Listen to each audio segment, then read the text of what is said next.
திருமுள்ளம் நாம் பெறுவோம் வாருங்கள். நாம் பரம நன்றி வாழ்ந்திடுவோம் கூடுங்கள். நாம் பரம நன்றி வாழ்ந்திடுவோம் கூடுங்கள். வாருங்கள் வாருங்கள் தந்தை இல்லம் வாருங்கள். பாடுங்கள் பாடுங்கள் இயேசு நாமம் பாடுங்கள். வாருங்கள் வாருங்கள் தந்தை இல்லம் வாருங்கள். பாடுங்கள் பாடுங்கள் இயேசு நாமம் பாடுங்கள்.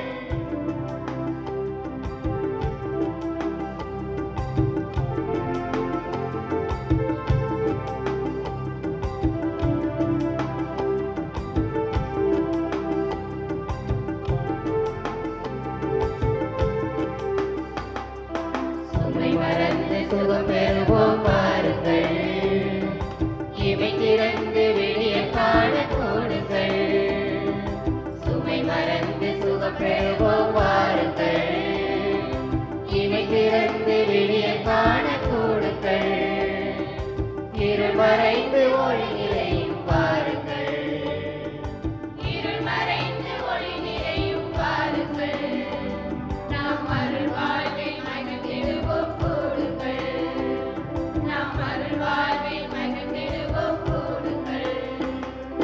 வாருங்கள் வாருங்கள் தந்தை இல்லம் வாருங்கள். பாடுங்கள் பாடுங்கள் இயேசு நாமம் பாடுங்கள். வாருங்கள் வாருங்கள் தந்தை இல்லம் வாருங்கள். பாடுங்கள் பாடுங்கள் இயேசு நாமம் பாடுங்கள்.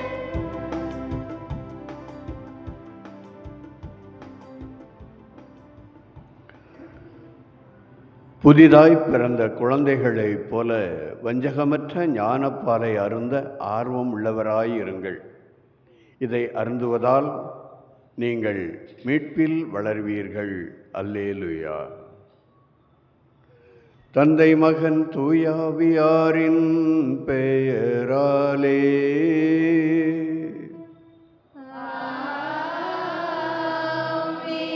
நம் ஆண்டவராகிய இயேசு கிறிஸ்துவின் அருளும் கடவுளின் அன்பும் தூயாவியாரின் நட்புறவும் உங்கள் அனைவரோடும் இருப்பதாக.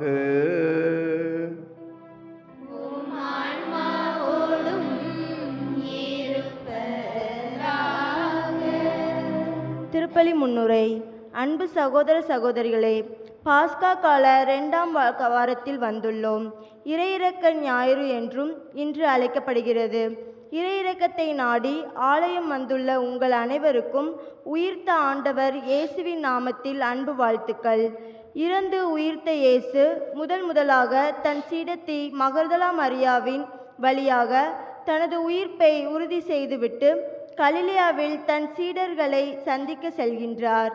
இயேசுவின் மரணத்திற்கு பின் மற்ற சீடர்கள் பயந்திருக்க துணிவோடு வெளியே சென்று வந்த தோமையார் மூலம் மீண்டும் தன் உயிர்ப்பை அறிக்கையிட செய்கின்றார். நீரே என் ஆண்டவர், நீரே என் கடவுள் என்று போற்றி ஆண்டவரை கண்டு கொண்ட தோமையார் மூலம் காணாமல் இயேசுவை நம்பும் நம்மை எல்லாம் பேறு பெற்றோர் என்று வாழ்த்துகின்றார். இயேசுவை சந்தித்த பலரும் தாங்கள் வாழ்க்கையின் பெரியதோர் மாற்றத்தை அடைந்தது போல நாமும் அவர் பெயரில் நம்பிக்கை கொண்டு அவரின் பேரிரக்கத்தை பெற்று அவரின் சாட்சிகளாக வாழ வரம் வேண்டி இன்றைய திருப்பலி கொண்டாட்டங்களில் நிறைவாய் பங்கேற்போம்.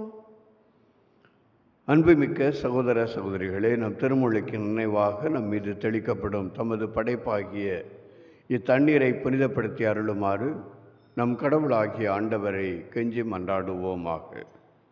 அவரே நமக்கு உதவி அளித்து நாம் பெற்றுக்கொண்ட தூய ஆவிக்கு உண்மை உள்ளவர்களாய் நிலைத்திருக்க அருள்வாராக. ஆண்டவரே, எல்லாம் வல்ல இறைவா, மக்களின் வேண்டல்களை கனிவாய் கேட்டருளும்.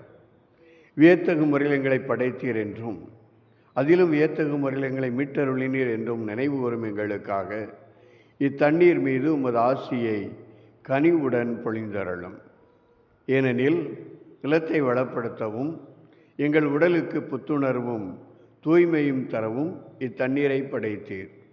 உமது இரக்கத்தின் கருவியாகவும் இத்தண்ணீரை அமைத்தீர். எவ்வாறெனில் தண்ணீரின் வழியாக மக்களின் அடிமைத்தலையை அகற்றினீர். பாலின் நிலத்தில் அவர்களது தாகத்தை தணித்தீர். அதன் வழியாக மனித இனத்தோடு நீர் செய்ய இருந்த புதிய உடன்படிக்கையை இறைவாக்கினர் முன்னறிவித்தனர். இறுதியாக யோர்தானில் கிறிஸ்து புனிதமாக்கிய தண்ணீரின் வழியாக பாவ கரைபடிந்த எங்கள் மனித இயல்பை புதுப்பிறப்பளிக்கும் திருமுழுக்கினால் கழுவி புதுப்பித்தீர். ஆகவே நாங்கள் பெற்றுக்கொண்ட திருமுழுக்கின் நினைவாக இத்தண்ணீர் இருப்பதாக. பாஸ்கா பெருவிழாவில் திருமுழுக்கு பெற்ற எங்கள் சகோதர சகோதரிகளோடு நாங்களும் ஒன்று சேர்ந்து மகிழ்ச்சி கொள்ள செய்வாராக. எங்கள் ஆண்டவராகிய கிறிஸ்து வழியாக உம்மை மன்றாடுகிறோம். எல்லாம் வல்ல இறைவா, தண்ணீர் வளம் பெற அதில் உட்பிட வேண்டும் என்று இறைவாக்கினர் எலிசா வழியாக கற்பித்தீர். உமது படைப்பு பொருளாகிய இந்த உப்பை பரிவிரக்கத்துடன் புனிதப்படுத்திய அருள உம்மை தாழ்மையுடன் வேண்டுகின்றோம். ஆண்டவரே, உப்பு கலந்த தண்ணீர் தெளிக்கப்படும் இடமெல்லாம் தீயோனின் தாக்குதல் அனைத்தும் தோல்வியுறச் செய்வீராக. உம் தூய ஆவியார் உடனிருந்து எங்களை இடையராது காத்தருள்வாராக. எங்கள் ஆண்டவராகிய கிறிஸ்து வழியாக உம்மை மன்றாடுகின்றோம்.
எல்லாம் வல்ல இறைவன் நம் பாவங்களிலிருந்து நம்மை தூய்மைப்படுத்துவாராக.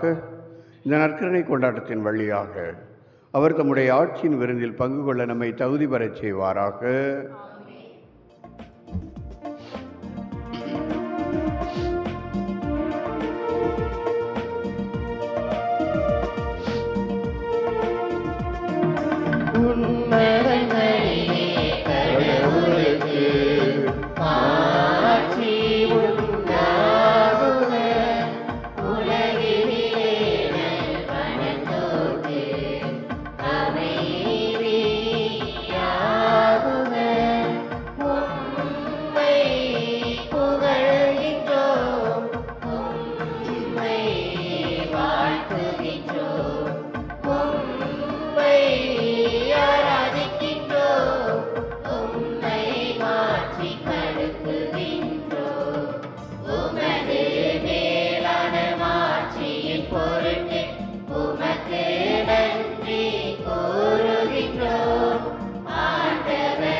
இரக்கமாயிரும்.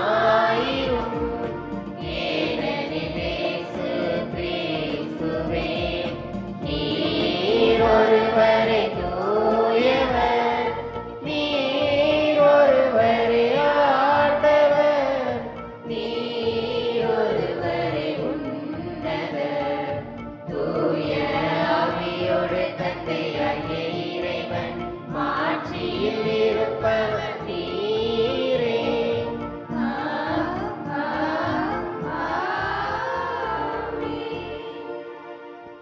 மன்றாடுவோமாக. என்றென்றும் உள்ள இரக்கத்தின் நிறைவா, மீண்டும் மீண்டும் நாங்கள் கொண்டாடும் பாஸ்கா விழாவிலே உமக்கு அர்ப்பணிக்கப்பட்ட மக்களின் நம்பிக்கையை நீர் தூண்டுகின்றீர். நீர் வழங்கிய இவருளை பெருக்குகின்றீர். இவ்வாறு திருமுழுக்கினால் நாங்கள் கழுவப்பட்டுள்ளதையும், தூயாவியாரால் நாங்கள் புதுப்பிறப்படைந்துள்ளதையும், இரத்தத்தால் நாங்கள் மீட்கப்பட்டுள்ளதையும் நாங்கள் சரியான முறையில் அறிந்து புரிந்து கொள்ளச் செய்வீராக. உம்மோடு தூயாவியாரின் ஒன்றிப்பில் இறைவனாய் என்றென்றும் வாழ்ந்து ஆட்சி செய்கின்ற எங்கள் ஆண்டவரும் உம்முடைய திருமகனுமாகிய இயேசு கிறிஸ்து வழியாக உம்மை மன்றாடுகின்றோம்.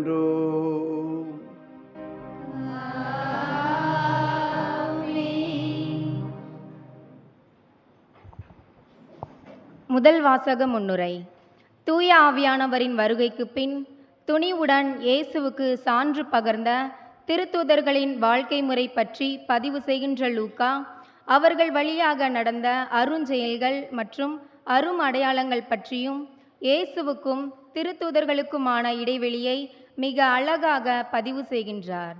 தொடர் ஓட்டத்தில் ஓடுவது போல கையில் இறையாட்சி என்னும் தீபத்தை எடுத்துக்கொண்டு ஓடிய இயேசு அதை தன் சீடர்களின் கையில் கொடுத்துவிட்டார். நிழலாக இன்றும் தொடர்கின்றார்.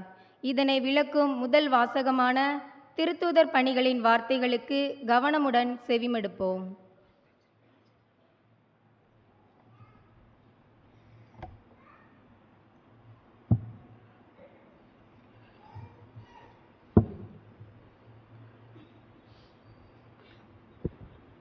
ஆண்டவரில் நம்பிக்கை கொண்டவரின் கூட்டம் வளர்ந்துள்ளது. திருத்தூதர் பணிகள் நூலிலிருந்து வாசகம். அதிகாரம் 5, திருவசனங்கள் 12-16 முடிய. அந்நாட்களில் மக்களிடையே பல அரும் பெரும் அடையாளங்கள் அரும் செயல்களும் திருத்தூதர் வழியாக செய்யப்பட்டன. அனைவரும் சாலமோன் மண்டபத்தில் ஒரு மனத்தவராய் கூடி வந்தனர். மற்றவர்கள் யாவரும் இவர்களோடு சேர்ந்த துணியவில்லை. ஆயினும் மக்கள் இவர்களை பற்றி பெருமையாக பேசினர். ஆண்டவரிடம் நம்பிக்கை கொண்ட திரளான ஆணும் பெண்களும் இவர்களோடு சேர்க்கப்பட்டார்கள். பேதுரு நடந்து செல்லும்போது அவர்களின் நிழல் மேலாவது படுமாறு மக்கள் உடல் நலமற்றோரை கட்டில்களிலும் படுக்கைகளிலும் கிடத்தி சுமந்து கொண்டு வீதிகளில் வைத்தார்கள். எருசலேமை சுற்றி நகர்களிலும் மக்கள் சுமந்து கொண்டு திரளான கூடி வந்தார்கள். அவர்கள் அனைவரும் நலம் பெற்றனர். ஆண்டவர் வழங்கும் அருள்வாக்கு.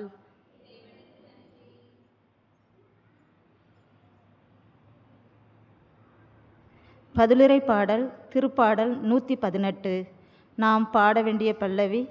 ஆண்டவருக்கு நன்றி செலுத்துங்கள், ஏனெனில் அவர் நல்லவர், என்றென்றும் உள்ளது அவரது பேரன்பு. ஆண்டவருக்கு நன்றி செலுத்துங்கள், ஏனெனில் அவர் நல்லவர், என்றென்றும் உள்ளது அவரது பேரன்பு.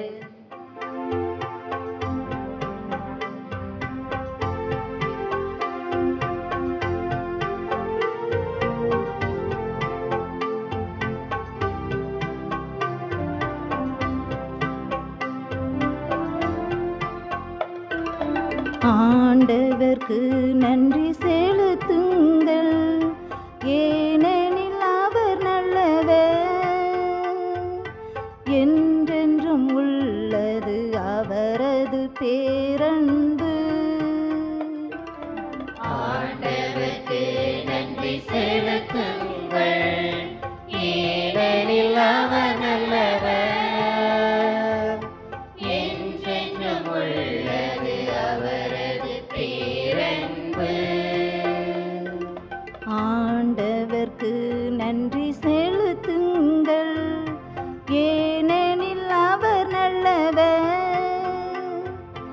என்றென்றும் உள்ளது அவரது பேரன்பு. ஆண்டவருக்கு நன்றி செலுத்துங்கள், ஏனெனில் அவர் நல்லவர். என்றென்றும் உள்ளது அவரது பேரன்பு. என்றென்றும் உள்ளது அவரது பேரன்பு என இஸ்ரேல் மக்கள் சாற்றுவார்களாக. என்றென்றும் உள்ளது அவரது பேரன்பு என ஆரோனின் மக்கள் சாற்றுவார்களாக. என்றென்றும் உள்ளது அவரது பேரன்பு என ஆண்டவருக்கு அஞ்சுவோர் அனைவரும் சாற்றுவார்களாக. ஆண்டவருக்கு நன்றி செலுத்துங்கள், ஏனெனில் அவர் நல்லவர். என்றென்றும் உள்ளது அவரது பேரன்பு. ஆண்டவருக்கு நன்றி செலுத்துங்கள், ஏனெனில் அவர் நல்லவர். என்றென்றும் உள்ளது அவரது பேரன்பு. கட்டுவோர் புறக்கணித்த கல்லை கட்டடத்திற்கு மூளைக்கல்லாயிற்று. ஆண்டவரால் இது நிகழ்ந்துள்ளது, நம் கண்களுக்கு இது வியப்பாயிற்று.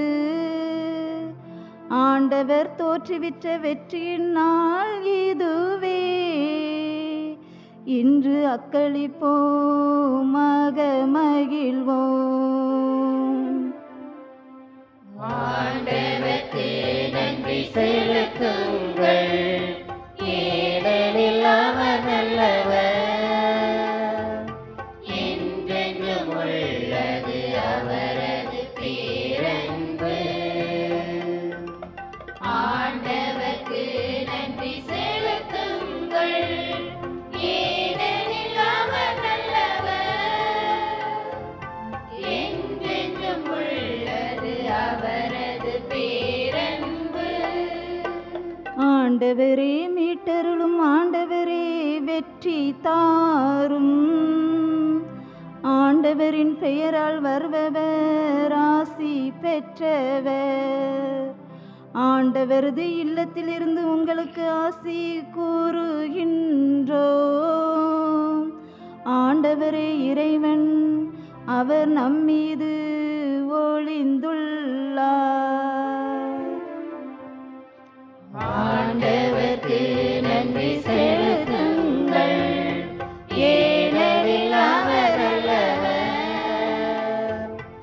என்றென்றும் உள்ளது அவரது பேரன்பு. ஆண்டவருக்கு நன்றி செலுத்துங்கள், ஏனெனில் அவர் நல்லவர். என்றென்றும் உள்ளது அவரது பேரன்பு. இரண்டாம் வாசக முன்னுரை. பத்மு தீவுக்கு நாடு கடத்தப்படும் திருத்துதர் யோவான் கிறிஸ்துவை காட்சியாக காண்கின்றார். அவரை கண்டபோது அவரிடம் எழுந்த உள்ளுணர்வுகளையும் இந்த காட்சியை எழுதி வைக்குமாறு அவருக்கு கொடுக்கப்பட்ட கட்டளையையும் இயேசு உயிர்த்த பின் மனித நிலையிலிருந்து மாறி இறைநிலையில் உயர்ந்து நிற்பதையும் நாம் இரண்டாம் வாசகத்தில் அறிகின்றோம். திருத்தூதர் யோவான் எழுதிய திருவெளிப்பாடு நூலிலிருந்து எடுக்கப்பட்ட இரண்டாம் வாசகத்திற்கு கவனமுடன் செவிமடுப்போம்.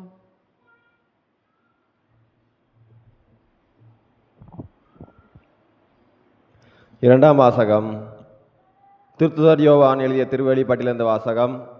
அதிகாரம் 1, இறை வசனங்கள் 9 முதல் 11, மேலும் 12 முதல் 13, மேலும் 17 முதல் 19.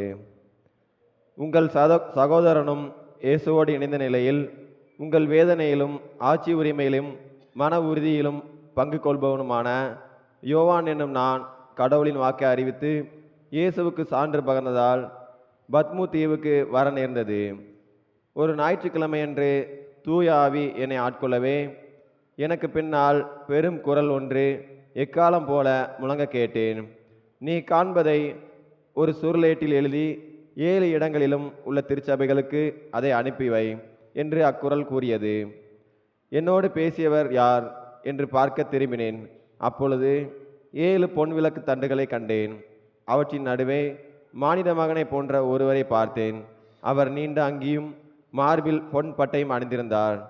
நான் அவரை கண்டபொழுது செத்தவனைப் போல் அவரது காலில் விழுந்தேன். அவர் தமது வழக்கையை என் மீது வைத்து சொன்னது, அஞ்சாதே, முதலும் முடிவும் நானே, வாழ்பவரும் நானே. இறந்தேன், ஆயினும் இதோ என்றென்றும் வாழ்கின்றேன். சாவின் மீதும் பாதாளத்தின் மீதும் எனக்கு அதிகாரம் உண்டு. எனவே நீ காண்பவற்றை, அதாவது இப்பொழுது நிகழ்கின்றவற்றையும் இனி நிகழ இருப்பவற்றையும் எழுதிவை. இது ஆண்டவர் வழங்கும் அருள்வாக்கு. இறைவனுக்கு நன்றி.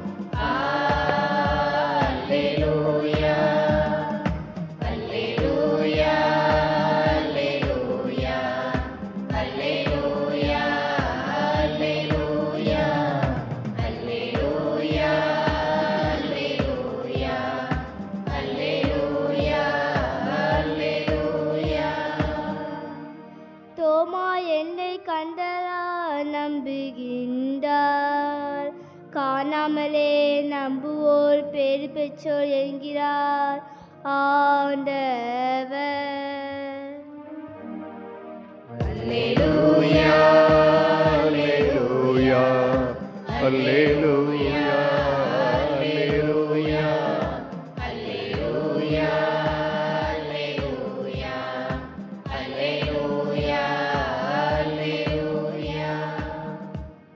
ஆண்டவர் உங்களோடு இருப்பாராக.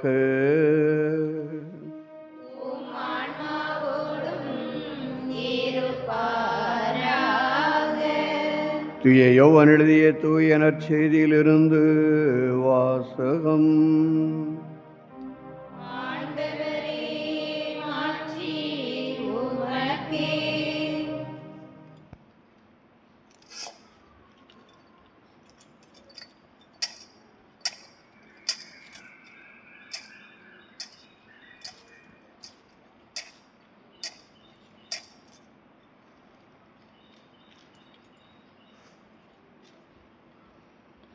தூய யோவான் எழுதிய நற்செய்தி பிரிவு 20 இறை வார்த்தைகள் 19 முதல் 31 முடிய.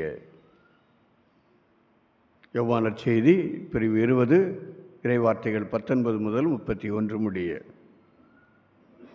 அன்று வாரத்தின் முதல் நாள், அன்று மாலை வேளை, யூதர்களுக்கு அஞ்சி சீடர்கள் தாங்கள் இருந்த இடத்தின் கதவுகளை மூடி வைத்திருந்தார்கள்.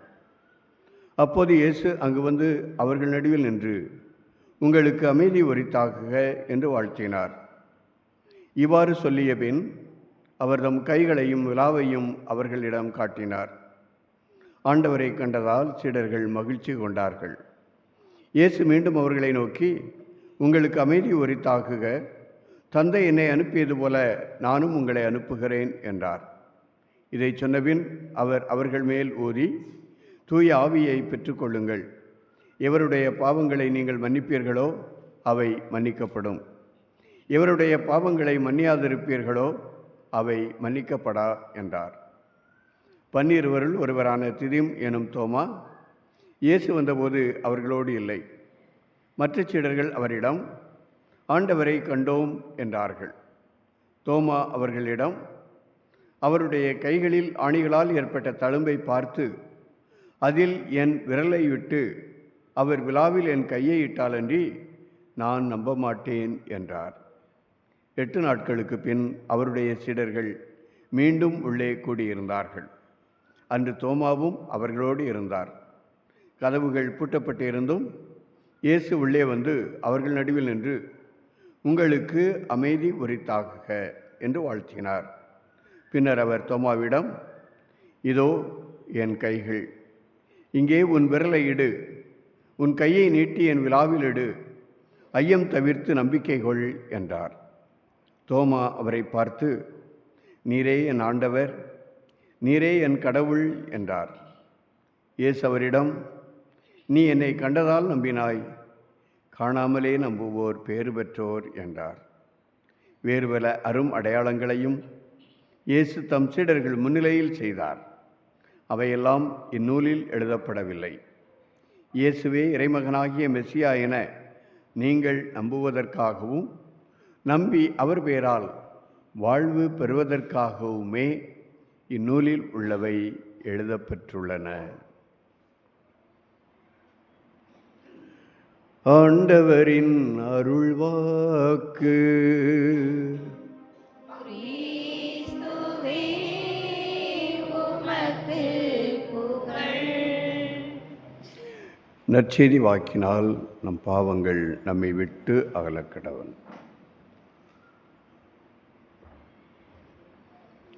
இறையேசுவில் அருமையான சகோதர சகோதரிகளே, இன்று நாம் இறை இரக்கத்தின் ஞாயிறை கொண்டாடுகின்றோம். கடவுள் மிகுந்த இரக்கம் உள்ளவர். அவர் யாரையும் ஒதுக்கி வைப்பதில்லை.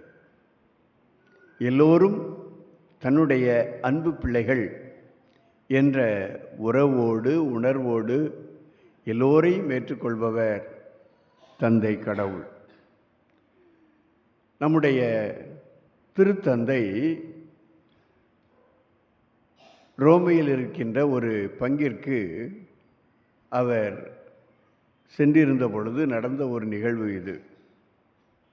ஒவ்வொரு குழுவாக அவர் சந்தித்தார். அப்போ சிறுவர்களை திருத்தந்தை பிரான்சிஸ் சந்திக்கின்ற நேரம் ஒவ்வொரு சிறுவனும் எழுந்து ஒரு சில கேள்விகளை கேட்க அவர் பதில் சொன்னார். நல்ல ஆனந்தமாக போய்கொண்டிருந்த பொழுது ஒரு சிறுவன் எழுந்து நிற்கின்றான். அவனிடம் மைக்கு கொடுக்கப்படுகிறது. அந்த ஒலி வாங்கிய அவன் பேச முடியாமல் அப்படியே தத்தளித்து நிற்கின்றான். அந்த பங்கு தந்தை அருகிலே வந்து அவனுடைய பெயர் இம்மானுவேல், அவனுடைய பெயரை சொல்லி பேசு இம்மானுவேல் என்று சொல்லுகின்றார். அவனால் பேச முடியவில்லை. ஒரு நிமிட நேரம் அப்படியே கடந்து போகின்றது. திருத்தந்தை அவனை இவ்வாறு அழைக்கின்றார், சைகை செய்கின்றார். அவன் திருத்தந்தையிடம் வருகின்றான். வந்தவுடனே ஒரு தாத்தா எப்படி ஒரு பேரனை அணைத்து கொள்வாரோ அதுபோல திருத்தந்தை அந்த சிறுவனை தன்னுடைய மார்போடு அணைத்து கொள்ளுகிறார். அந்த சிறுவன் ஏங்கி ஏங்கி அழுகின்றான். மார்போடு அணைத்து கொண்டு அவனிடம் கேட்கின்றார் என்ன என்று. அவன் மற்றவங்களுக்கெல்லாம் கேட்காம திருத்தந்தையினுடைய காதுகளிலே ஒரு சில காரியங்களை சொல்லுகிறான். அவன் சொல்லிவிட்டு சென்று அமர்ந்த பிறகு திருத்தந்தை மக்களை நோக்கி பேச ஆரம்பிக்கின்றார். அன்பு மக்களே, இதோ இந்த சிறுவன் என்னிடம் சில காரியங்களை சொன்னான். அவற்றை உங்களுக்கு சொல்லலாமா என்று நான் அவரிடம் கேட்டபொழுது சொல்லலாம் என்ற அனுமதியையும் எனக்கு தந்திருக்கிறான். எனவே நான் உங்களிடம் சொல்லுகிறேன். என்னுடைய தந்தை நாங்கள் 4 குழந்தைகள் எங்கள் வீட்டில், எங்களுக்கெல்லாம் திருமுழுக்கு கொடுத்தாரு. நாங்கள் கோயிலுக்கு போக எங்களை அனுமதித்தார். கிறிஸ்தவர்களாக வாழ எங்களை அனுமதித்தார். ஆனால் அவர் கோவிலுக்கு வருவதில்லை. அவர் கடவுள் நம்பிக்கையற்றவராக இருந்தார். 5 நாட்களுக்கு முன்னால் அவர் இறந்து போய்விட்டார். என்னுடைய தந்தை கடவுளோடு இருப்பாரா? கடவுள் அவரை வான்வீட்டில் ஏற்றுக்கொள்வாரா என்று அந்த சிறுவன் கேட்கின்றான். இப்பொழுது அன்பு மக்களே, உங்களை பார்த்து நான் கேட்கின்றேன். அந்த சிறுவன் கேட்ட கேள்விக்கு நீங்கள் பதில் சொல்லுங்கள். கடவுள் அந்த மனிதரை, இந்த சிறுவனுடைய தந்தையை வான் வீட்டில் ஏற்றுக்கொள்வாரா? அவருக்கு மன்னிப்பு உண்டா என்று அந்த மக்கள் கூட்டத்தை பார்த்து அவர் கேட்கின்றார். அந்த மக்கள் கூட்டம் கைதட்டி நிச்சயமாக மன்னிப்பு உண்டு என்று சொல்லுகின்றது. திருத்தந்தையும் சொல்லுகின்றார், இம்மானுவேல், நீ கவலைப்படாதே, உன்னுடைய தந்தையை கடவுள் தன்னுடைய அருகாமையிலே ஏற்றுக்கொள்ளுகின்றார். ஏனென்றால் அவர் கடவுள் நம்பிக்கை அற்றவர் என்று வெளியே தெரிந்தாலும் உங்களை அவர் கடவுள் நம்பிக்கை உள்ளவர்களாக வளர்த்திருக்கிறார், வாழ அனுமதித்திருக்கிறார்.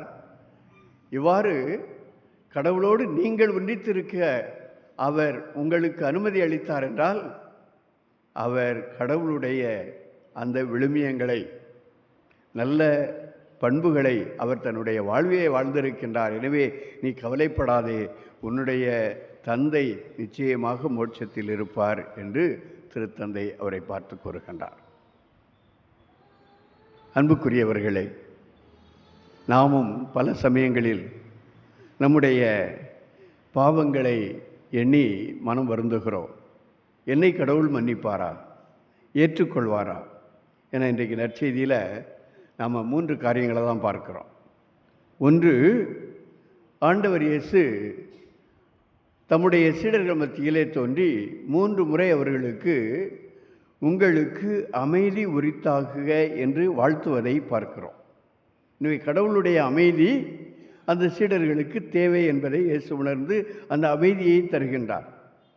இரண்டாவதாக பாவ மன்னிப்பு அல்லது ஒப்புரவு அருட்சாதனத்தை ஏற்படுத்துகிறார்.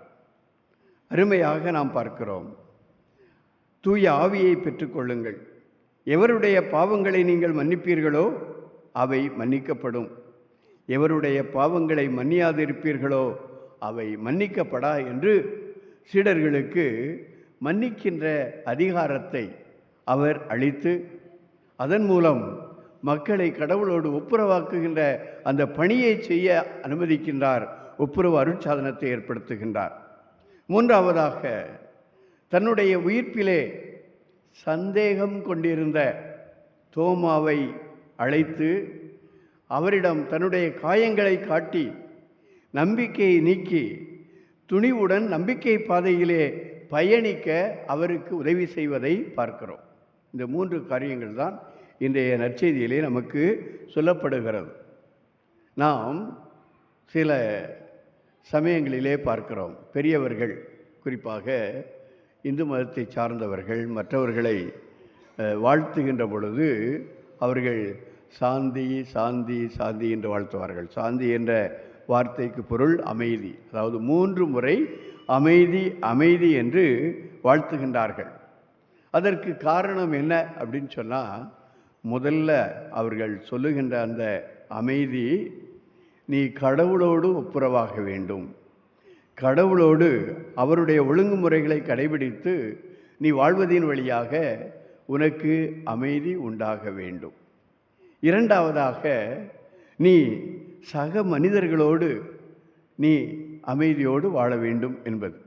நீ மற்றவர்களை துன்புறுத்துகின்ற போது நீயும் துன்பப்படுகிறாய். அதற்கு மாறாக ஒவ்வொரு மனிதரையும் உன்னுடைய நண்பனாக, உன்னுடைய சகோதரனாக, உன்னுடைய உறவினனாக நீ ஏற்று அன்பு செய்கின்ற போது உலகிலே அமைதி உண்டாகின்றது. எனவே பிறரை மதித்து நட, மற்றவர்களோடு நீ ஒப்புரவாகி உறவோடு வாழ வேண்டும், அதன் வழியாக உனக்கு அமைதி கிடைக்கிறது என்று இரண்டாவது அமைதி வாழ்த்து சொல்லுகிறது. மூன்றாவதாக, சக உயிர்களிடத்திலும் இயற்கையிடத்திலும் நீ அன்பு காட்ட வேண்டும். எல்லா உயிர்களையும் நீ அன்பு செய்ய வேண்டும், அதன் வழியாக நீ அமைதி பெறுவாய் என்பது மூன்றாவது அமைதியாக இருக்கிறது. இயற்கையை நீ துன்புறுத்தினால் இயற்கை உன்னை துன்புறுத்தும். நாம் பார்க்கிறோம், இன்னைக்கு காடுகளை அழித்தால் மழை வளம் குறையும், கனிம வளங்களை திருடினால் நிலநடுக்கம் ஏற்படும், சுனாமி வந்து மக்களை சூறையாடும். எனவே நீ மற்ற உயிர்களோடு நீ ஒப்புரவாக வேண்டும் என்று அருமையாக கூறுகிறார்.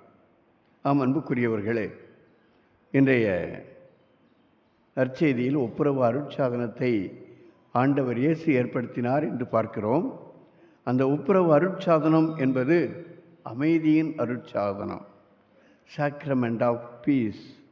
எனவே ஒப்புரவு என்றால் ஒருவருக்கு ஒருவர் உதவி செய்து வாழ்தல்.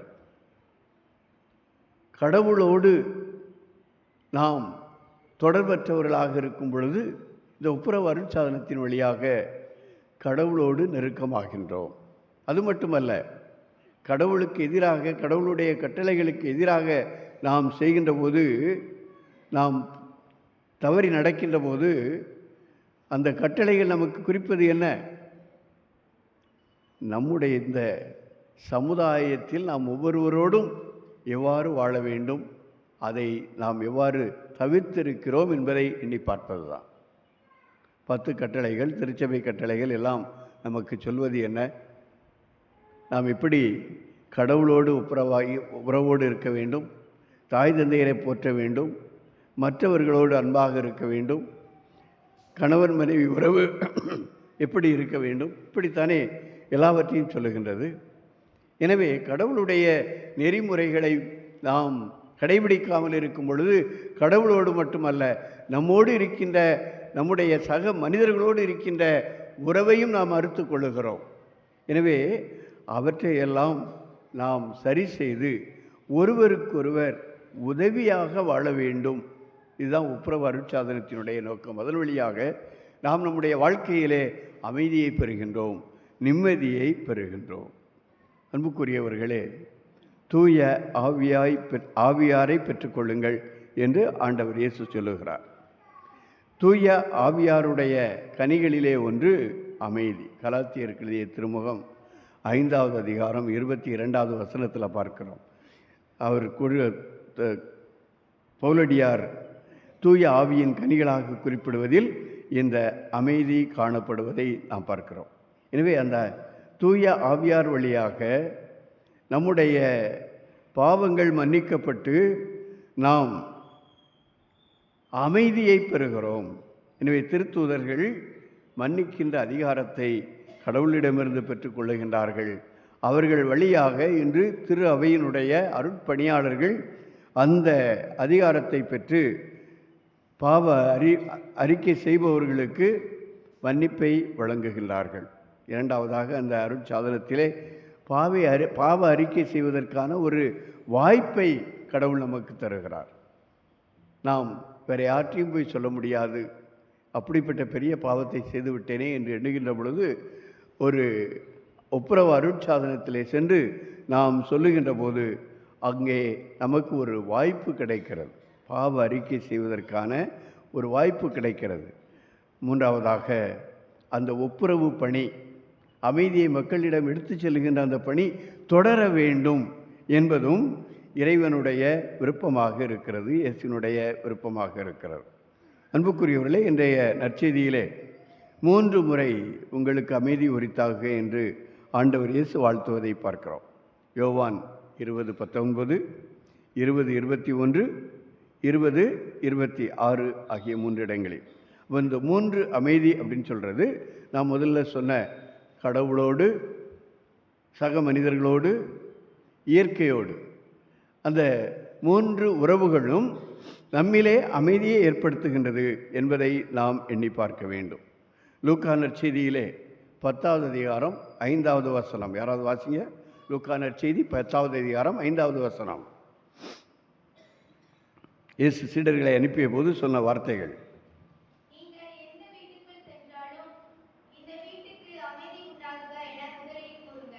பாருங்க, என்ன வாழ்த்து சொல்றாரு. நீங்கள் எந்த வீட்டுக்கு போனாலும் இந்த வீட்டிற்கு அமைதி உரித்தாக என்று வாழ்த்துங்கள் என்று சொல்லுவதை நாம் பார்க்கிறோம். லூக்கா நற்செய்தி 2வது அதிகாரம் 14வது வசனம். லூக்கா 2:14.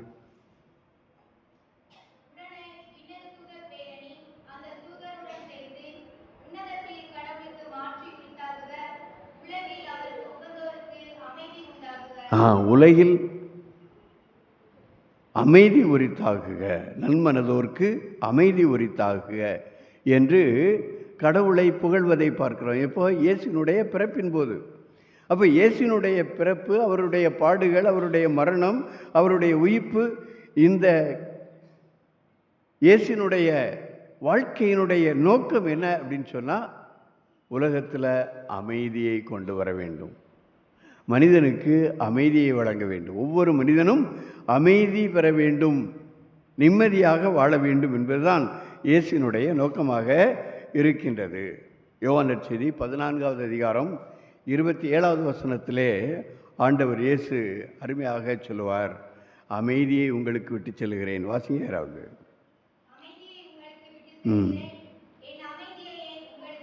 என் அமைதியை உங்களுக்கு அளிக்கிறேன், நான் தரும் அமைதி உலகம் தருகின்ற அமைதி போன்றதல்ல.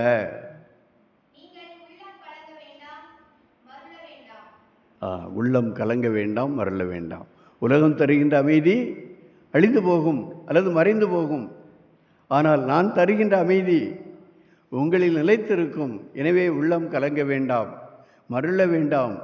என்ன செய்யுங்க, என்னுடைய பணியை தொடர்ந்து செய்யுங்கள் என்று அவர்களை வாழ்த்துவதை நாம் பார்க்கின்றோம். யோவான் நற்செய்தி 16வது அதிகாரம் 33வது வசனத்திலே பார்க்கிறோம்.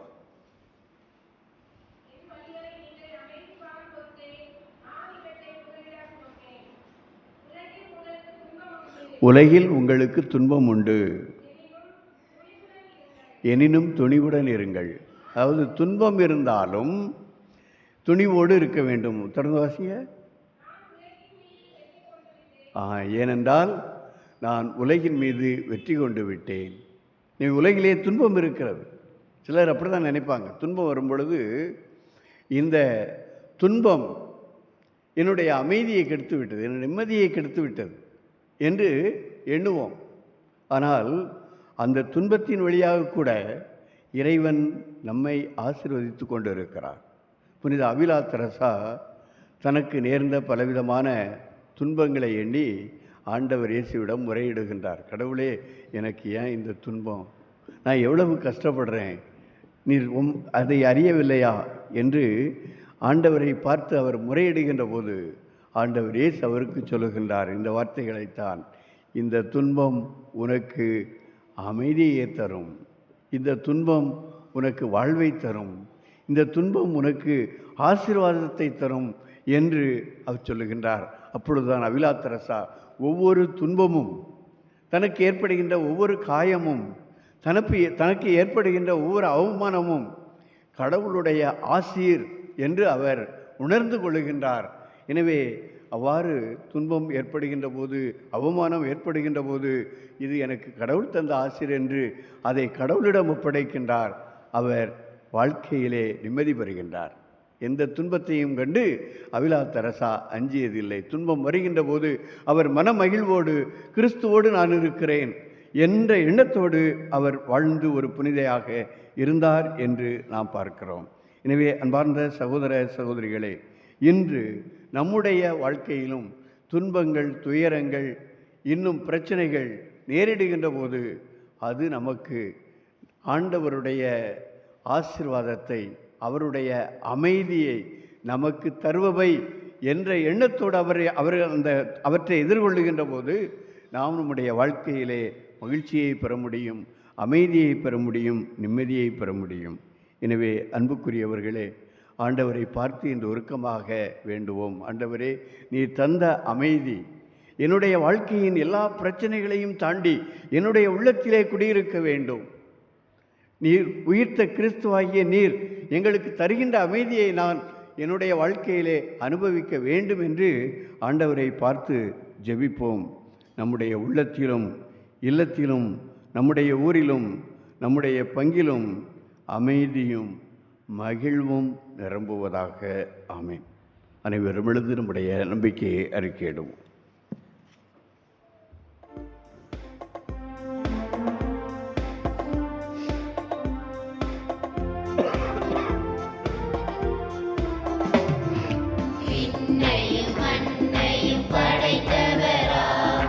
கடவுள் ஒருவர் இருக்கின்றார்.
பரிகார வாழ்வில் நிலைத்திடுவேன். திரு அவை உரைப்பதை நம்புகிறேன். புனிதர்கள் உறவை நம்புகிறேன். உடலின் உயிர்ப்பை நிலைவாழ்வை உறுதியுடனே நம்புகிறேன்.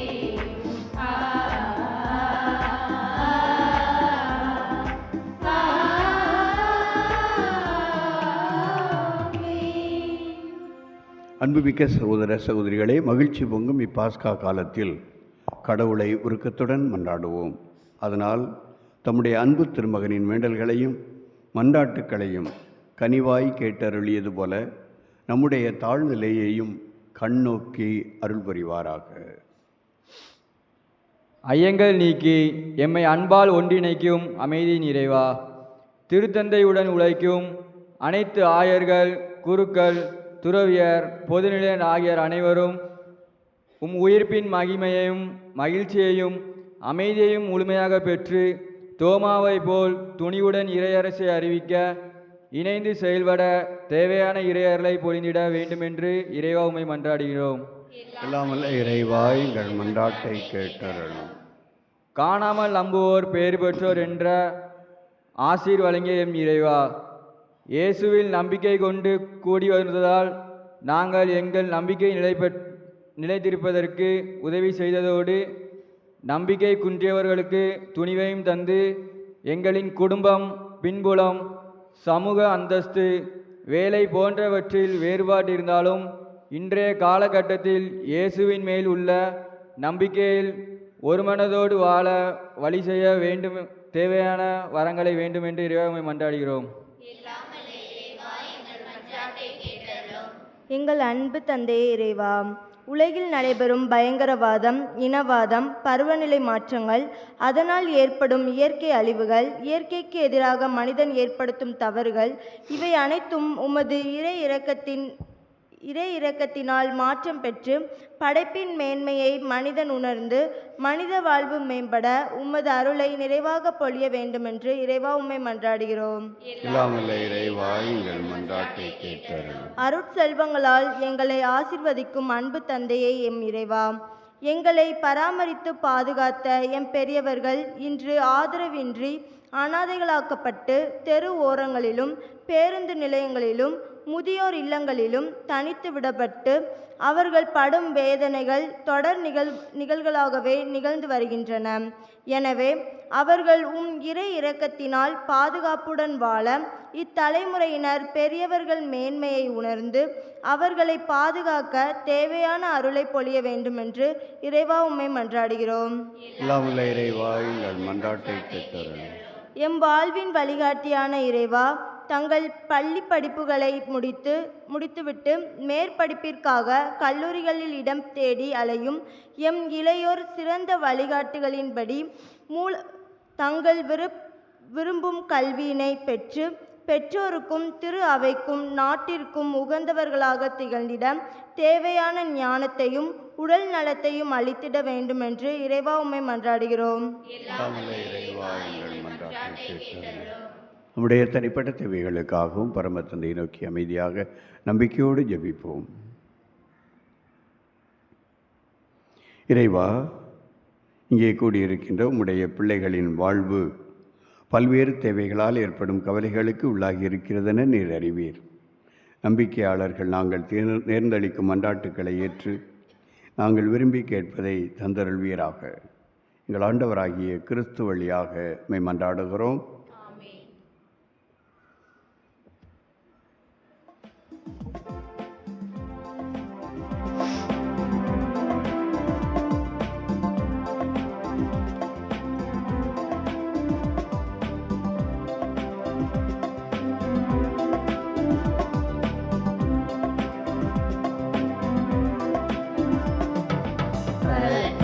மலராய் வந்தே அர்ச்சனை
மணியாய் வடிந்து என்னை வெண்ணிற அப்பமாய் தந்தே. கோதுமை மணியாய் வடிந்து என்னை வெண்ணிற அப்பமாய் தந்தே.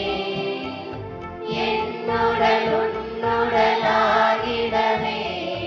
உன்னுடலாய் நான் மாறிடவே மகிழ்வுடன் தந்தேனே. என்னை கனிவுடன் ஏற்பாயே மகிழ்வுடன் தந்தேனே. என்னை கனிவுடன் ஏற்பாயே.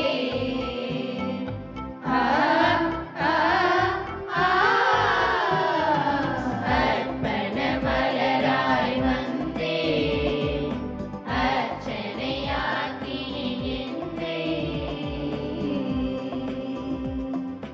சகோதர சகோதரிகளே, என்னுடையதும் உங்களுடையதுமான கல்வாரி பலி எல்லாம் வல்ல தந்தையாம் கடவுளுக்கு ஏற்றதாகும்படி மன்றாடுங்கள். ஆண்டவர் தமது பெயரின் புகழ்ச்சிக்காகவும் ஆட்சிக்காகவும் நமது நன்மைக்காகவும் புனித திரு அவை அனைத்தின் நலன்களுக்காகவும் உமது கையிலிருந்து இப்பலியை ஏற்றுக்கொள்வாராக. ஆண்டவரே, புதுப்பேர் படைந்த மக்களின் காணிக்கைகளை ஏற்றுக்கொள்ள உம்மை வேண்டுகின்றோம். அதனால் உமது பெயரை அறிக்கையிடுவதாலும் திருமுழுக்கினாலும் புதுப்பிக்கப்பட்ட இவர்கள் என்றென்றும் உள்ள பேற்றினை பெற்றுக்கொள்வார்களாக. எங்கள் ஆண்டவராகிய கிறிஸ்து வழியாக உம்மை மன்றாடுகின்றோம்.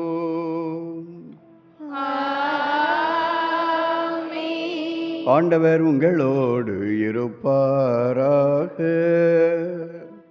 உம் ஆன்மாவோடும் இருப்பாராக.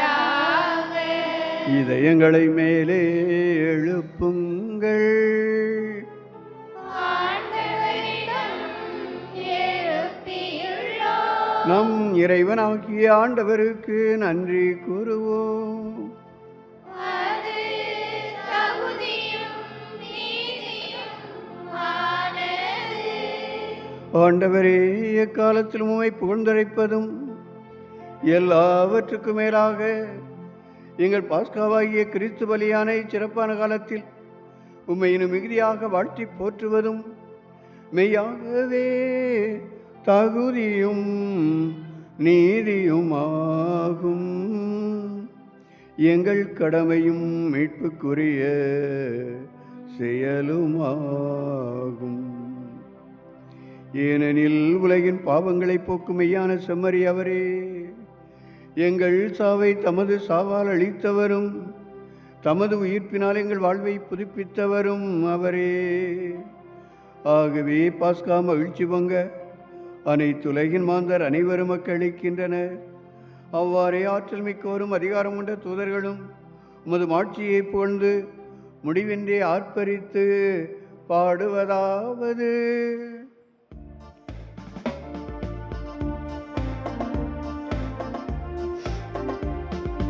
தூயவர் தூயவர் தூயவர் வான்படைகளின் கடவுளாம் ஆண்டவர். விண்ணகமும் மண்ணகமும் உமது மாட்சியால் நிறைந்துள்ளன. உன்னதங்களிலே ஓசன்னா, உன்னதங்களிலே ஓசன்னா. ஆண்டவர் பெயரால் வருகிறவர் ஆசி பெற்றவர். உன்னதங்களிலே ஓசன்னா, உன்னதங்களிலே ஓசன்னா.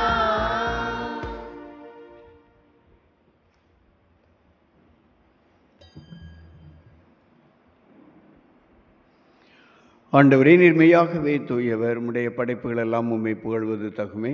ஏனெனிலும் திருமகனாகிய எங்கள் ஆண்டவர் இயேசு கிறிஸ்து வழியாக தூய ஆவியாரின் செயலாற்றலால் அனைத்தையும் உய்வித்து தூய்மைப்படுத்துகின்றீர். கதிரவன் தோன்றி மறையும் வரை உமது பெயருக்கு தூய காணிக்கையை ஒப்புக் கொடுக்குமாறு உமக்கென மக்களை இடையராது ஒன்று சேர்த்து வருகின்றீர். எனவே ஆண்டவரே, உமக்கு அர்ப்பணிக்க நாங்கள் கொண்டு வந்துள்ள காணிக்கைகளை அதே ஆவியால் தூய்மைப்படுத்த உம்மை தாழ்மையுடன் மன்றாடுகின்றோம். இவ்வாறு திருமகனாகி எங்கள் ஆண்டவர் இயேசு கிறிஸ்துவின் உடலாகவும் இரத்தமாகவும் இவை மாறுவனவாக. அவர் பணித்தவாறே இம்மறை நிகழ்வுகளை கொண்டாடுகின்றோம். ஏனெனில் அவர் காட்டி கொடுக்கப்பட்ட இரவில் அப்பத்தை எடுத்து உமக்கு நன்றி செலுத்தி ஆசி வழங்கி அதை பிட்டு தாம் சீடர்களுக்கு அளித்து கூறியதாவது: அனைவரும் இதிலிருந்து பெற்று உண்ணுங்கள், ஏனெனில் இது உங்களுக்காக கையளிக்கப்படும் என் உடல்.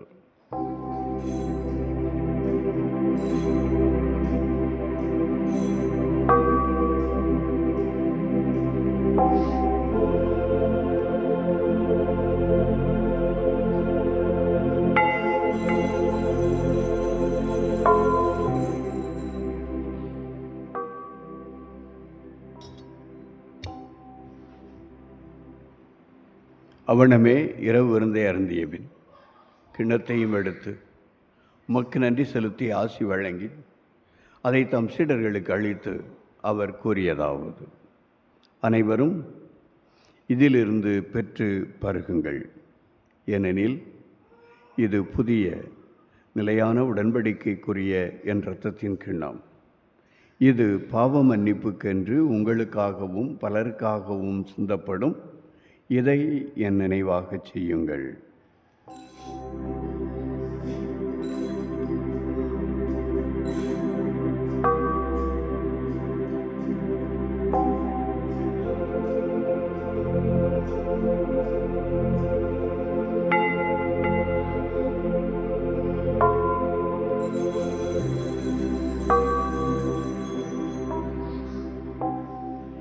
நம்பிக்கையின் மறை பொருள்.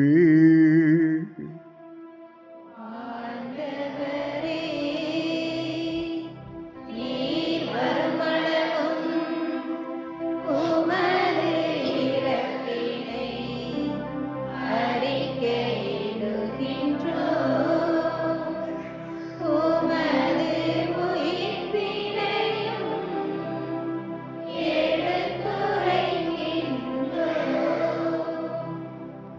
ஆகவே ஆண்டவரே, உம் திருமகனின் மீட்பளிக்கும் பாடுகளையும் இயப்புக்குரிய உயிர்ப்பையும் முன்னேற்றத்தையும் நாங்கள் நினைவு கூறுகின்றோம். இவர் மீண்டும் வருவார் என்று எதிர்பார்த்திருக்கும் நாங்கள் இப்புனிதமான உயிருள்ள பலியை நன்றி செலுத்தி உமக்கு ஒப்புக் கொடுக்கின்றோம். உமது திருவையின் காணிக்கையை கண்ணோக்கி அருள மன்றாடுகின்றோம். இப்பலியினால் நீர் உளம் கனிய திருவுளமானீர். இவ்வாறு உம்முடைய திருமகனின் திருவுடல் திரு இரத்தத்தால் ஊட்டம் பெறும் நாங்கள் அவருடைய தூய் ஆவியால் நிரப்ப பெற்று கிறிஸ்துவுக்குள் ஒரே உடலும் ஒரே உள்ளமும் உடையவராக விளங்கச் செய்வீராக. இவரே எங்களை உமக்கு என்றும் காணிக்கையாக்குவாராக. இவ்வாறு உம்மால் தேர்ந்து கொள்ளப்பட்டவர்களோடு முதலாக புனிதமிக்க கன்னியும் கடவுளின் தாயுமான மரியா, அவருடைய கணவரான புனித யோசேப்பு, புனித திருத்தூதர்கள், மாட்சிமிகு மறை சாட்சியர், எங்கள் பாதுகாவலர் புனித சந்தியாகப்பர் மற்ற புனிதர்கள் அனைவரோடும் நாங்கள் உரிமை பேற்றுக்கு தகுதியுடையோர் ஆவோமாக. இவர்களின் வேண்டுதலால் நாங்கள் என்றும் உமது உதவியை பெறுவோம் என உறுதியோடு இருக்கின்றோம். ஆண்டவரே, எங்களை மோடு உப்புரவாக்கும் இப்பலி உலகுக்கெல்லாம் அமைதியும் மீட்பும் தர வேண்டும் என மன்றாடுகின்றோம். இவ்வுலகில் பயணம் செய்யும் உமது திரு அவையை சிறப்பாக உம்மடியாராகிய எங்கள் திருத்தந்தை பிரான்சிஸ், எங்கள் ஆயர் அந்தோணிசாமி ஆண்டகை, ஏனைய ஆயர்கள், திருநிலையினர், உமக்கு சொந்தமான மக்கள் ஆகிய அனைவரையும் நம்பிக்கையிலும் அன்பிலும் உறுதி பெறச் செய்வீராக. நீர் விரும்பியபடியும் திரும்ப நிற்கின்ற இக்குடும்பத்தின் வேண்டல்களுக்கு கனிவுடன் செவி சாய்த்தருளும்.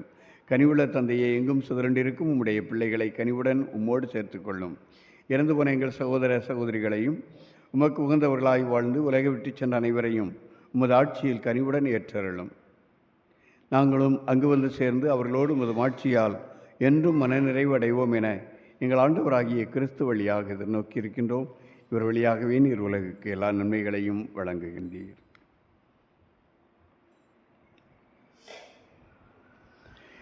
இவர் வழியாக இவரோடு இவரில் எல்லாம் வல்ல இறைவனாகிய தந்தையே, தூய ஆவியாரின் ஒன்றிப்பில் எல்லா புகழும் ஆட்சியும் என்றென்றும் உமக்கு உரியதே.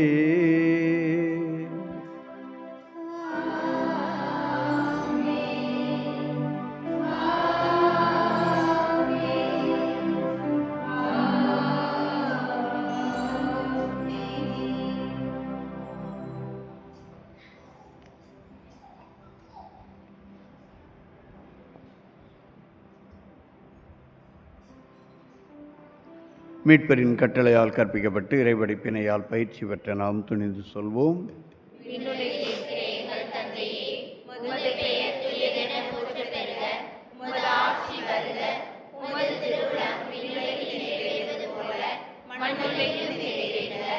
எங்கள் அன்றாட உணவை இன்று எங்களுக்கு தாரும்.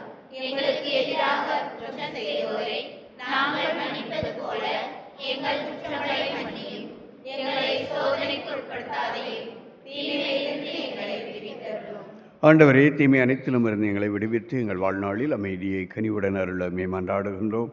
முதிய இரக்கத்தின் உதவியால் நாங்கள் பாவத்திலிருந்து எப்போதும் விடுதலை பெற்று யாதொரு கலக்கமுமின்றி நலமாயிருப்போமாக. நாங்கள் எதிர்நோக்கியிருக்கும் பேரின்பத்துக்காகவும் எம் மீட்பராகிய இயேசு கிறிஸ்துவின் வருகைக்காகவும் காத்திருக்கின்றோம். ஆண்டவரே இயேசு கிறிஸ்துவே, அமைதியை உங்களுக்கு விட்டுச் செல்கிறேன், என் அமைதியை உங்களுக்கு அளிக்கின்றேன் என்று உம் திருத்தூதர்களுக்கு மொழிந்தீரே. எங்கள் பாவங்களை பாராமல் உமது திருவை நம்பிக்கையை கண்ணோக்கி உமது திருவுளத்துக்கு ஏற்ப அதற்கு அமைதியை ஒற்றுமையும் அளித்தருள்வீராக. என்னென்று வாழ்ந்து ஆட்சி செய்கின்றவர் நீரே. ஆண்டவருடைய அமைதி உங்களோடு என்றும் இருப்பதாக. ஒருவருக்கொருவர் அமைதியை அறிவித்து மகிழ்வோம். அமைதி உரித்தாக.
இதோ இறைவனின் செம்மறி, இவரே உலகின் பாவங்களை போக்குகின்றவர்.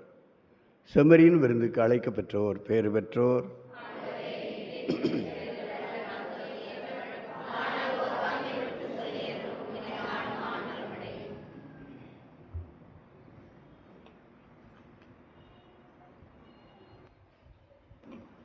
கிறிஸ்துவின் தொடர்ந்து நம்மை காத்து நிலை வாழ்வளிப்பதாக.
உணவாய் உணவாய் வாய் இறைவா, உணவாய் உணவாய் வாய் இறைவா, என் உயிரின் உறவாய் வாய் இறைவா, என் மீட்பர் எந்தன் உள்ளம் வருகின்ற நேரம் இது,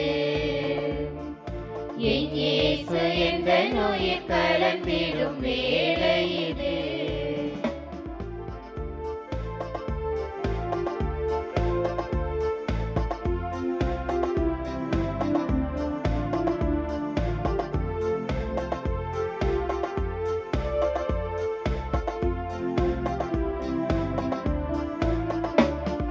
மண்ணோடு விதையானே, உந்தன் உயிர் தந்தாய் நான் மரமானே, விண்ணோடு முகிலானே, உந்தன் அருள் பொழிந்தாய் நான் மழையானே, கடலோடு கலந்திடும் நதியாக நான் உன்னில் கலந்திடும் புது உறவு, கனிவோடு காத்திடும் கரம் பற்றி நடத்தில் உன் அன்பு தரும் நிறைவு,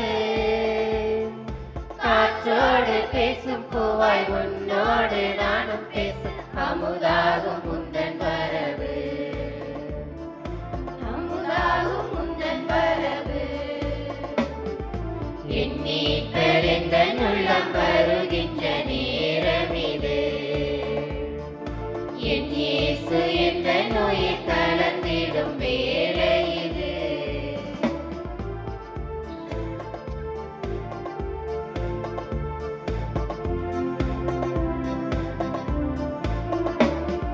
விளக்கோடு திரியானே, சுடராக என்னில் வந்தாய் ஒளியானே, உன்னோடு உறவானே, உணவாக நீ வந்தாய் இறைவானே, உடலோடு கலந்திடும் உயிர் மூச்சு நீ என்னில் உருவாக்கும் புது உணர்வு,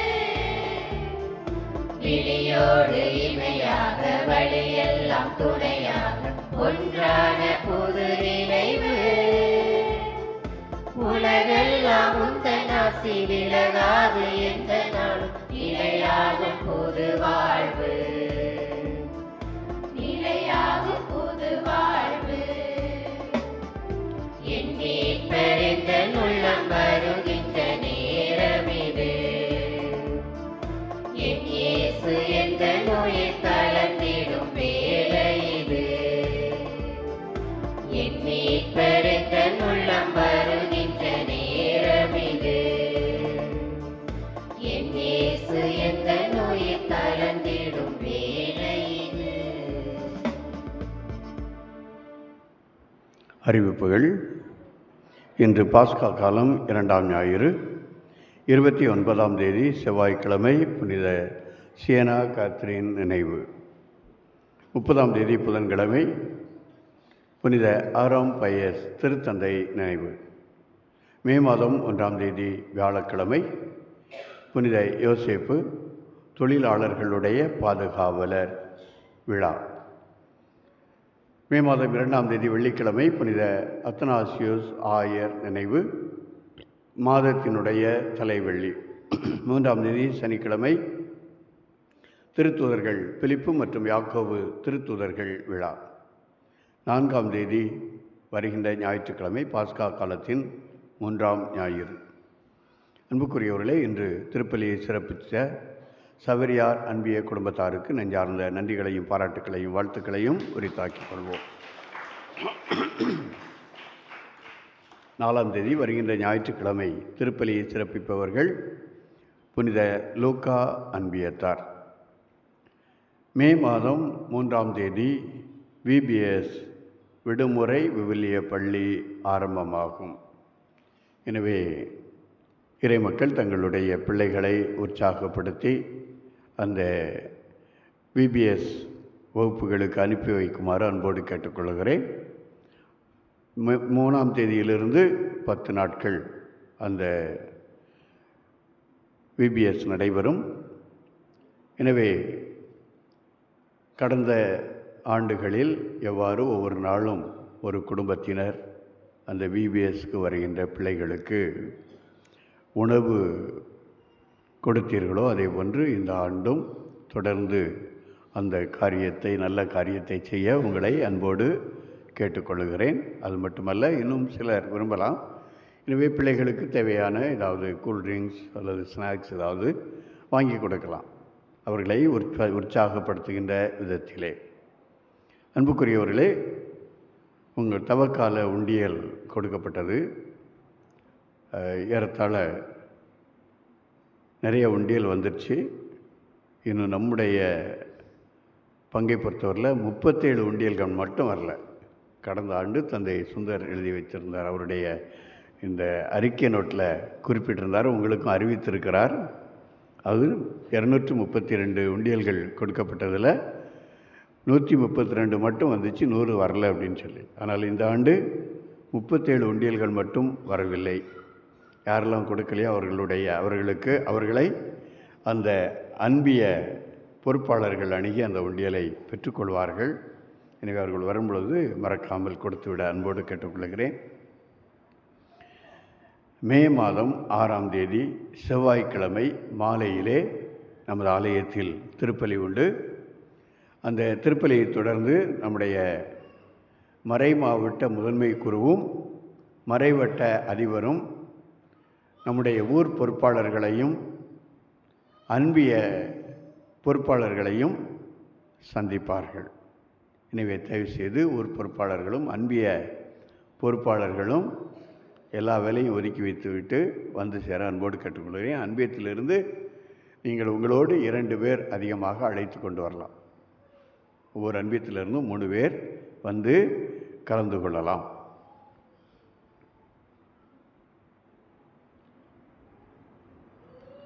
அதோடு உபதேசியார் அருட்சகோதரிகள் மரியாயின் சேனையிலிருந்து ஒருவர், இளையோர் சார்பாக ஒருவர், வின்சென்ட் தேபால் சபையிலிருந்து ஒருவர், இன்னும் இளம்பெண்கள் அவர்களுடைய இதிலிருந்தும் ஒருவர் என்று இந்த கூட்டத்தில் கலந்து கொள்ளுமாறு உங்களை அன்போடு கேட்டுக்கொள்கிறேன்.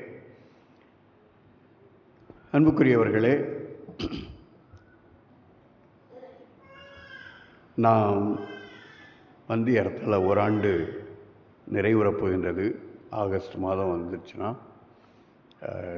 மே மாதம் 26ஆம் தேதி இந்த பங்கிற்கு நான் வருகை தந்தேன்.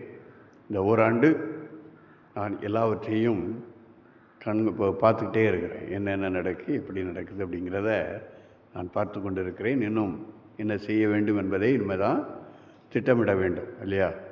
ஏற்கனவே சொன்னேன், நம்முடைய பங்கு வேலவிஞ்ஞானபுரம் பங்கு அப்படின்னாலும் செயல்பாட்டளவில் அது இன்னும் பங்காக உருப்பெறவில்லை.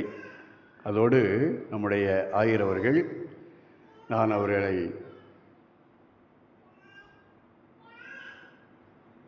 குருக்கள் தினத்தன்று, அதாவது குருத்து ஞாயிற்கு அடுத்த நாள் சந்தித்த போது அவர்கள் சொன்னார்கள், உங்களுடைய பங்கில் இதுவரை ஆயருடைய சந்திப்பு பங்கு விசாரணை நடைபெறவில்லை. பங்கு ஆரம்பித்து இவ்வளோ நாள் ஆகிருக்குது, பங்கு விசாரணை நடைபெறவில்லை. எனவே நீங்கள் அதற்கான ஏற்பாடுகளை செய்யுங்கள் என்று என்னிடம் கூறினார். நான் ஒன்று கேட்டேன், நீங்கள் பங்கு விசாரணை நடத்தாமல் ஏன் உறுதி பூசல் கொடுத்தீங்க அப்படின்னு சொல்லி. வேறு வழி இல்லை, அருட்சாதனங்களை மறுக்கக்கூடாது அப்படின்னு நான் கொடுத்தேன் அப்படின்னார். எனவே அக்டோபர் மாதத்தில் நம்முடைய ஆயரவர்கள் பங்கு விசாரணைக்காக நம்முடைய பங்கிற்கு வருகை தருவார்கள். அந்த சமயத்தில் அன்பியங்கள் எல்லாம் தங்களுடைய அந்த மினிட்ஸ் நோட்டை தயாராக வைத்திருக்க வேண்டும். அதே போன்று ஒவ்வொரு பக்த சபைகளும் தங்களுடைய அந்த கூட்ட அறிக்கையை வைத்திருக்க வேண்டும் என்று அன்போடு கேட்டுக்கொள்கிறேன். மற்ற கிளை கிராமங்களையும் ஆயர் சென்று சந்திப்பார். ஒரு நாள் தான் அந்த சந்திப்பு இருக்குமானா, நமக்கு ஒரே ஊர் தான், மற்ற ஊர்கள் ரொம்ப சின்ன ஊர். அங்கே சந்திச்சுட்டு வந்து இங்கே திருப்பலி நிறைவேற்றுவார். எனவே அதற்கான தயாரிப்பில் நாம் ஈடுபட வேண்டும். அதனால்தான் முதன்மை குருவும் நம்முடைய மறைவட்ட முதன்மை குருவும் நம்ம சந்தித்து சில காரியங்களை பேச போகிறாங்க. எனவே தயவு செய்து அதை தவிர்க்க வேண்டாம் என்று உங்களை அன்போடு கேட்டுக்கொள்கிறேன். எல்லாரும் இணைந்தால்தான் என்ன செய்ய முடியும்? வளர்ச்சி அடைய முடியும் இல்லையா? எல்லாம் சாமியார் பார்த்துக்கிடுவார் அல்லது ஊர் தலைவர் பார்த்துக்கிடுவார் அப்படின்னு சொல்லி இருந்தோம் அப்படின்னு சொன்னால் நாம் வளர்ச்சி அடைய முடியாது. என்கிட்ட ஒருத்தர் கேட்டார், பங்கான நிறையா வளரும், நாங்கள் என்ன வளர்ச்சியை கண்டோம் அப்படின்னு. எனக்கு தெரியல, அது நீங்கள் தான் சொல்லணும். நம்முடைய ஊரில் ஒரு மருந்தகத்தை ஆயர் ஏற்படுத்தி இருக்கிறார். அதற்கான ஒரு கட்டிடத்தை அமைத்திருக்கிறார்கள். குருக்கள் இல்லத்தை கட்டியிருக்கிறார்கள். இன்னும் சில வளர்ச்சி திட்டங்களை செய்யணும் அப்படின்னு சொன்னால் எல்லாரும் சேர்ந்து செய்யணும். எல்லாரும் சேர்ந்து செய்யணும். அப்போ தான் வளர்ச்சி அடைய முடியும். உதாரணமாக நான் வந்த உடனே ஊர் தலைவர் ஒரு நாள் நாட்டாமல் என்னுடைய அலுவலகத்தில் இருக்கிற அந்த பீரோவை திறந்து அதிலிருந்து ஒரு படத்தை எடுத்து காட்டினார். ஒரு ஏறத்தாழ ஒரு 5-6 ஆண்டுகளுக்கு முன்னால் இந்த கோயிலை புதுப்பிக்கிறோம் அப்படின்னு சொல்லி ஒரு படத்தை போட்டு எஸ்டிமேட்லாம் போட்டு வச்சுருக்கிறத காட்டினார். ஏன் அதை செயல்படுத்தலை? அந்த எஸ்டிமேட் போட்டது எல்லாருக்கும் தெரியுமா? எனக்கு தெரியாது.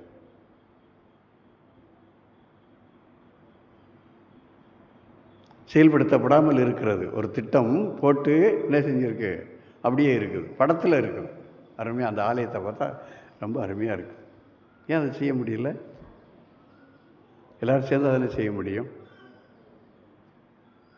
அது மாதிரி சில காரியங்களை பற்றி, அன்பியத்தினுடைய முக்கியத்துவத்தை பற்றிலாம் அன்றைக்கி அருட்தந்தையர்கள் நமக்கு எடுத்து சொல்வார்கள். இன்னும் பங்கில் நம்ம சிறப்பாக சில அமைப்புகளை உருவாக்க வேண்டும் என்பதையும் எடுத்து சொல்வார்கள். ஏன்னா நம்முடைய திருத்தந்தை, மறைந்த திருத்தந்தை பிரான்சிஸ் அவர்கள் மிக தெளிவாக பல காரியங்களை அறிவுறுத்தி இருக்கிறார். ஒரு பங்கில் என்ன அமைப்புகள் இருக்க வேண்டும் அப்படிங்கிறத அதெல்லாம் உங்களுக்கு எடுத்து சொல்லுவாங்க. தயவுசெய்து அதை தவிர்க்க வேண்டாம். மற்றவங்களும் ஆர்வமாக இருந்தால் அந்த கூட்டத்தில் வந்து கலந்து கொள்ளலாம். எந்த ஒரு தடையும் இல்லை. இங்கேயே அந்த கூட்டம் நடைபெறும். எனவே அந்த கூட்டத்தில் கலந்து கொள்ள உங்களை அன்போடு கேட்டுக்கொள்கிறேன். இன்னும் சிலர் ஒரு 4-5 பேர் என்கிட்ட கேட்டிருக்காங்க. ஏதாவது பேசும் பொழுது எதுவும் சொன்னோம் அப்படின்னா, யார் பங்கு கேட்டால் நீங்கள் பங்காக்கிட்டு மகிழ்ச்சியாக இல்லையா பங்கானதுலேருந்து? சொல்லுங்கள். இன்றைக்கும் சொல்கிறேன், பங்கு தேவையில்லை அப்படின்னு சொன்னால் இந்த பங்கில் இருக்கிற எத்தனை வரி இருக்கிறோ அத்தனை பேரும் மணி எழுதி அத்தனை பேரும் கையெழுத்து போடணும். 171 குடும்பம் இருக்குது. 171 பேரும் கையெழுத்து போட்டு கொடுங்க. 1000 கொண்டு கொடுக்குறேன். 1000 நடவடிக்கை எடுப்பார். வீணாக நாங்கள் பங்கு கேட்டோமா, பங்கு கொடுத்து பங்கை விற்றுட்டாங்க, இப்படிலாம் பேசுகிறதா? இது வந்து நல்ல அடையாளம் அல்ல. வளர்ச்சிக்கு நம்மை இட்டு செல்லாது. ஏன்னா அதனால் தயவு செய்து இந்த மாதிரி எண்ணத்தெல்லாம் கைவிட்டு நல்ல ஒத்துழைப்பு கொடுத்து நல்ல காரியங்களை செய்வதற்கு நாம் முன் வர வேண்டும். அதான் என்னுடைய வேண்டுகோள். நான் பார்க்குற ஒன்று அதுதான். எல்லாருடைய ஈடுபாடும் இல்லை. எல்லாத்துலேயும் எல்லாருடைய ஈடுபாடும் இருக்க வேண்டும். அதுங்க தான் வளர்ச்சி இருக்கும். தனி மரம் தோப்பாகாது இல்லையா? பல மரங்கள் சேர்ந்தால் தான் அது தோப்பாகும். ஒரு கை ஓசை எழுப்பாது, 2 கையும் சேர்ந்தால் தான் ஓசை எழும். அதே போன்று தான் எல்லாரும் இணைய வேண்டும் என்று உங்களை அன்போடு கேட்டுக்கொள்கிறேன். அனைவரும் எழுந்து நிற்போம்.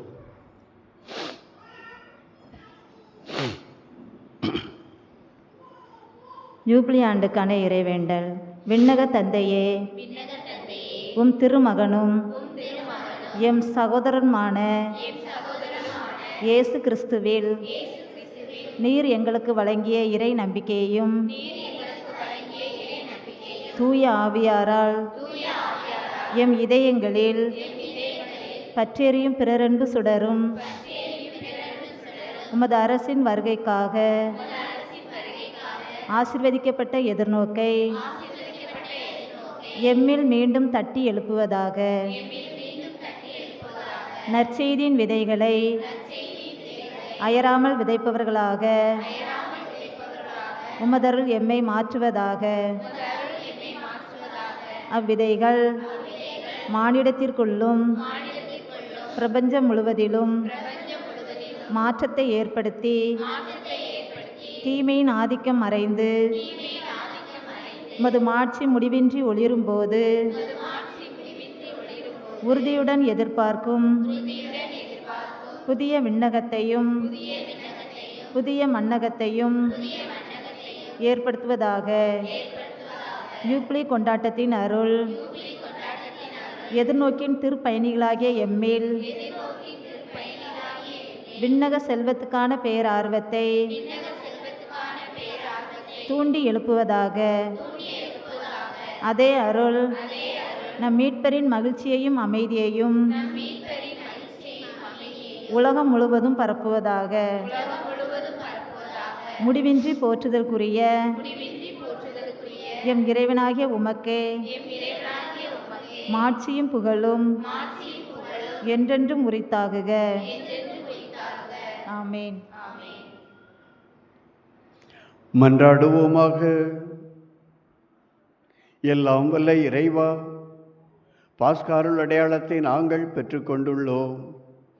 அதனால் அதன் ஆற்றல் எங்களுடைய உள்ளங்களில் தொடர்ந்து நிலைத்திருக்க செய்வீராக. எங்கள் ஆண்டவராகிய கிறிஸ்து வழியாக உம்மை மன்றாடுகின்றோம்.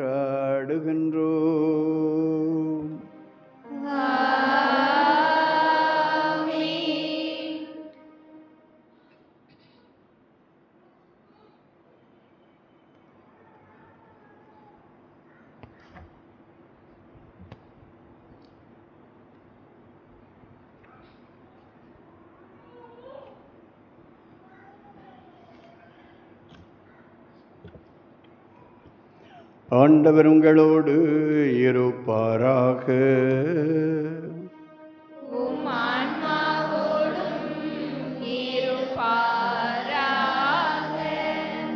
இறைவனின் சிறப்பாசிற்கு தலை வணங்குவோம். எல்லாம் வல்ல இறைவன் இன்றைய பாஸ்கா பெருவிழாவின் கொண்டாட்டத்தால் உங்களுக்கு ஆசி வழங்கி பாவத்தின் தாக்குதல்கள் அனைத்திலிருந்தும் இரக்கத்துடன் காப்பாராக. அவருடைய ஒரே திருமகனின் உயிர்ப்பினால் நிலைவாழ்வுக்கு உங்களை தகுதி பெறச் செய்த இறைவன் அழியா வாழ்வின் கொடைகளால் உங்களை நிரப்புவாராக. ஆண்டவருடைய பாடுகளின் நாட்களுக்கு பின் பாஸ்கா விழாவை மகிழ்ச்சியோடு கொண்டாடும் நீங்கள் முடிவற்ற விண்ணக பாஸ்கா விழாவுக்கு அக்களிப்புடன் அவரது அருளால் வந்து சேர்வீர்களாக. எல்லாம் வல்ல இறைவன் தந்தை, மகன், தூயாவியார் உங்களுக்கு ஆசி வழங்குவாராக.